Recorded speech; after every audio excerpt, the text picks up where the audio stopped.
दोस्तों, एक बार फिर डेली क्रिकेट टीवी में आपका दिल से स्वागत है। इस समय पूरे क्रिकेट जगत की नजरें पाकिस्तान और ऑस्ट्रेलिया के बीच होने वाली अहम ओडीआई सीरीज पर टिकी हैं। ऑस्ट्रेलिया जैसी मजबूत, अनुभवी और वर्ल्ड चैंपियन टीम के खिलाफ खेलना हमेशा एक बड़ी चुनौती मानी जाती है, लेकिन इस बार सीरीज शुरू होने से पहले ही पाकिस्तान क्रिकेट बोर्ड ने एक ऐसा फैसला किया है जिसने न सिर्फ पाकिस्तानी फैंस बल्कि दुनिया भर के क्रिकेट फैंस को हैरान और परेशान कर दिया है।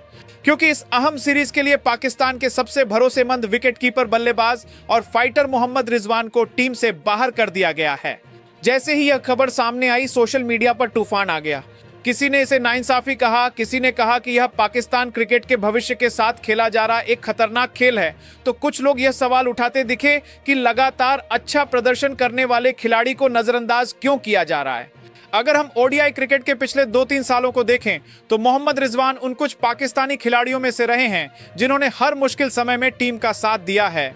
जब टॉप ऑर्डर फेल हुआ तो रिजवान ने पारी संभाली। जब मैच हाथ से निकलता हुआ लगा तो रिजवान ने लड़ाई लड़ी और पाकिस्तान को मैच में वापस लाने की कोशिश की। यही वजह है कि पाकिस्तानी लोग उन्हें सिर्फ एक खिलाड़ी नहीं बल्कि एक फाइटर के तौर पर देखते हैं। रिजवान ने लगभग हर बड़ी टीम के खिलाफ जिम्मेदारी भरी पारी खेलकर अपनी काबिलियत साबित की है, चाहे वह ऑस्ट्रेलिया हो, इंग्लैंड हो, साउथ अफ्रीका हो या श्रीलंका। लेकिन हैरानी की बात यह है कि इतने शानदार परफॉर्मेंस के बावजूद अचानक उन्हें टीम से बाहर करना समझ से परे लगता है। कई पुराने क्रिकेटर भी यही सवाल उठा रहे हैं कि अगर कोई खिलाड़ी लगातार रन बना रहा है, टीम के लिए मैच फिनिश कर रहा है और प्रेशर में भी अच्छा परफॉर्म कर रहा है, तो उसे बाहर करने का क्या लॉजिक है। पाकिस्तान क्रिकेट बोर्ड द्वारा घोषित टीम को देखें तो टीम में टैलेंट की कोई कमी नहीं है। बाबर आजम कप्तान बने हुए हैं, जबकि फखर जमान, इमाम उल हक, अब्दुल्ला शफीक, सऊद शकील, इफ्तिखार अहमद और सलमान अली आगा जैसे खिलाड़ी बैटिंग लाइनअप का हिस्सा हैं। बॉलिंग अटैक में शाहीन शाह अफरीदी, हारिस रऊफ, जमान खान, वसीम जूनियर और एहसानुल्लाह जैसे फास्ट बॉलर हैं जो किसी भी मजबूत बैटिंग लाइनअप को मुश्किल में डाल सकते हैं। स्पिन डिपार्टमेंट में शादाब खान और उसामा मीर हैं। यह स्क्वाड बैलेंस्ड लगता है, लेकिन असली सवाल यह है कि टीम के पास वह अनुभवी दिमाग कहां है जो प्रेशर में पूरी टीम को संभाल सके। क्योंकि बड़े टूर्नामेंट सिर्फ टैलेंट से ही नहीं बल्कि एक्सपीरियंस, टेम्परामेंट और प्रेशर झेलने की काबिलियत से भी जीते जाते हैं। ऑस्ट्रेलिया के हालात हमेशा एशियाई टीमों के लिए मुश्किल माने जाते हैं। वहां की पिचों में ज्यादा बाउंस होता है, फास्ट बॉलरों को मदद मिलती है और थोड़ी सी गलती बैटर के लिए खतरनाक साबित हो सकती है। ऐसे माहौल में वही खिलाड़ी सफल होते हैं जिनके पास एक्सपीरियंस होता है और जो प्रेशर में घबराने के बजाय सिचुएशन के हिसाब से खेल सकते हैं। मोहम्मद रिजवान उन्हीं खिलाड़ियों में से हैं। उन्होंने ऑस्ट्रेलिया, न्यूजीलैंड और साउथ अफ्रीका जैसे मुश्किल हालात में रन बनाने की अपनी काबिलियत दिखाई है। यही वजह है कि कई फैंस का मानना है कि अगर पाकिस्तान सच में 2027 वर्ल्ड कप की तैयारी कर रहा है तो रिजवान जैसे अनुभवी और भरोसेमंद खिलाड़ी को बाहर करना एक बड़ा रिस्क हो सकता है। कुछ रिपोर्ट्स में यह भी दावा किया जा रहा है कि पाकिस्तान क्रिकेट बोर्ड अब नई पीढ़ी को मौका देना चाहता है और इसी सोच के तहत युवा विकेटकीपरों को आगे लाया जा रहा है। लेकिन यहाँ सबसे बड़ा सवाल मेरिट का उठता है। अगर मकसद सच में नए टैलेंट को मौका देना है तो घरेलू क्रिकेट में लगातार अच्छा प्रदर्शन करने वाले खिलाड़ियों को नजरअंदाज क्यों किया जा रहा है। उदाहरण के लिए हसीबुल्लाह खान ने फर्स्ट क्लास और घरेलू क्रिकेट में शानदार रिकॉर्ड बनाया है। उनका एवरेज कई मौजूदा युवा विकेटकीपरों से बेहतर है। उन्होंने सेंचुरी बनाई है, मैच जिताने वाली इनिंग खेली है, लेकिन इसके बावजूद उन्हें पूरी तरह नजरअंदाज किया गया। दूसरी ओर जिन खिलाड़ियों का एवरेज 20 या 30 के आसपास है, उनके नामों पर विचार किया जा रहा है। फैंस को सबसे ज्यादा यही बात परेशान कर रही है, क्योंकि लोगों का मानना है कि अगर मेरिट के बजाय पसंद नापसंद के आधार पर सिलेक्शन होगा तो पाकिस्तान टीम कभी भी कंसिस्टेंसी हासिल नहीं कर पाएगी। सोशल मीडिया पर भी इस फैसले के खिलाफ कड़ी प्रतिक्रिया देखने को मिल रही है। कई पाकिस्तानी फैंस का कहना है कि मोहम्मद रिजवान को जानबूझकर साइडलाइन किया जा रहा है। कुछ ने तो यह भी कहा कि पाकिस्तान क्रिकेट में गुटबाजी और अंदरूनी पॉलिटिक्स ने एक बार फिर एक काबिल खिलाड़ी को नुकसान पहुंचाया है। हालांकि इन बातों की कोई ऑफिशियल पुष्टि नहीं हुई है, लेकिन जब कोई खिलाड़ी लगातार अच्छा प्रदर्शन करता है और फिर भी उसे बाहर कर दिया जाता है तो सवाल जरूर उठते हैं। खासकर तब जब भविष्य के बड़े इवेंट्स के लिए टीम को मजबूत करने की बात हो रही हो। कैप्टनसी के मुद्दे पर भी काफी बहस हो रही है। शान मसूद की टेस्ट कैप्टेंसी की पहले से ही आलोचना हो रही है, जबकि सलमान अली आगा को भविष्य के लीडर के तौर पर देखा जा रहा है। सलमान एक टैलेंटेड ऑलराउंडर हैं और उन्होंने हाल के मैचों में कुछ अच्छी परफॉर्मेंस भी दी है, लेकिन सवाल यह है कि क्या सिर्फ कुछ अच्छी पारियां किसी को नेशनल टीम को लीड करने के लिए काफी बनाती हैं? एक कैप्टन सिर्फ रन बनाने वाला नहीं होता, बल्कि वह पूरे ड्रेसिंग रूम का माहौल मैनेज करता है, प्रेशर के समय फैसले लेता है और टीम को एकजुट रखता है।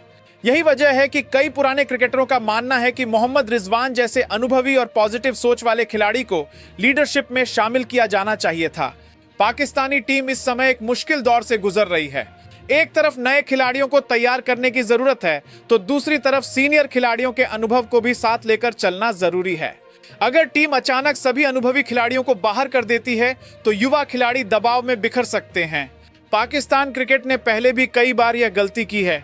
कई टैलेंटेड खिलाड़ी टीम में जल्दी आए, लेकिन सही सपोर्ट न मिलने की वजह से ज्यादा समय तक सफल नहीं हो पाए। इसलिए टीम में युवा और सीनियर खिलाड़ियों का बैलेंस बनाए रखना जरूरी है। मोहम्मद रिजवान की सबसे बड़ी खूबी उनका लड़ने का जज्बा है।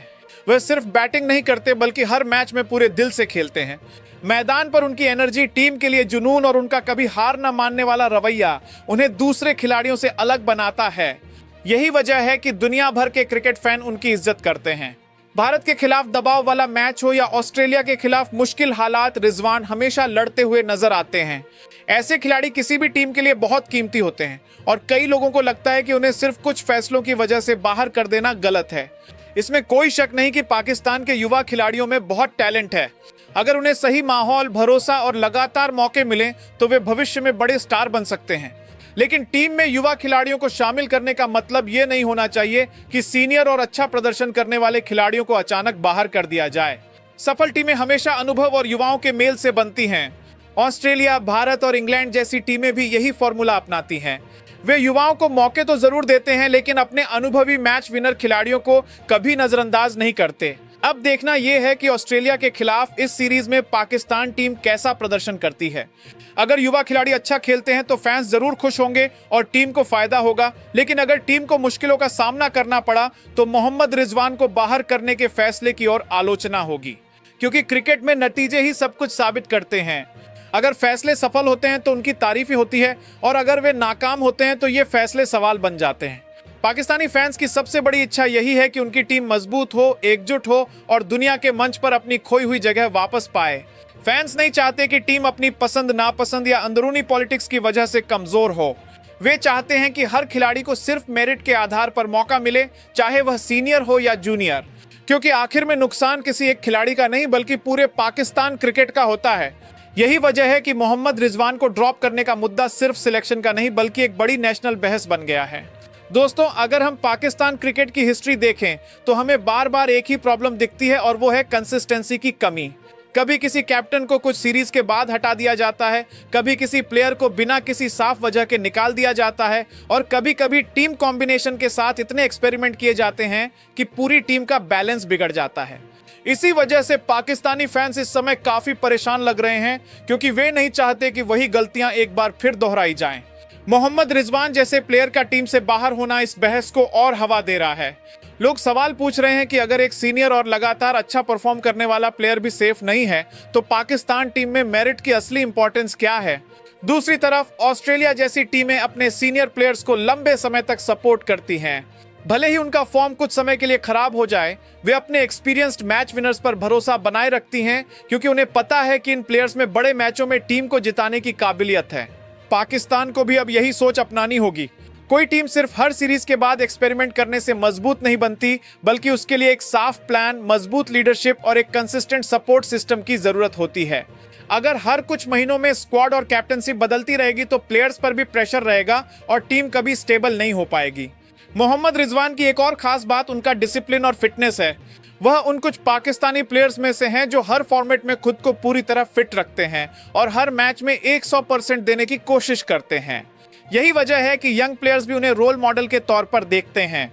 जब टीम में ऐसे सीनियर्स होते हैं तो ड्रेसिंग रूम का माहौल भी पॉजिटिव रहता है। यही बात ऑस्ट्रेलिया, इंग्लैंड और इंडिया जैसी बड़ी टीमों को दूसरों से अलग बनाती है। वहां सीनियर प्लेयर्स न सिर्फ परफॉर्म करते हैं बल्कि यंगस्टर्स को गाइड भी करते हैं। पाकिस्तान क्रिकेट को भी ऐसा ही कल्चर बनाने की जरूरत है।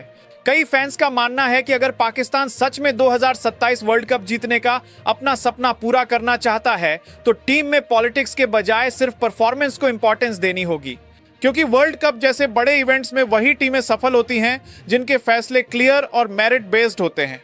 अगर टीम के अंदर अनसर्टेनिटी है, प्लेयर्स को परमानेंट सिक्योरिटी नहीं मिलती और हर सीरीज के बाद बड़े फैसले लिए जाते हैं तो इसका असर फील्ड पर जरूर दिखेगा। अब पूरे देश की नजरें इस ऑस्ट्रेलिया सीरीज पर हैं।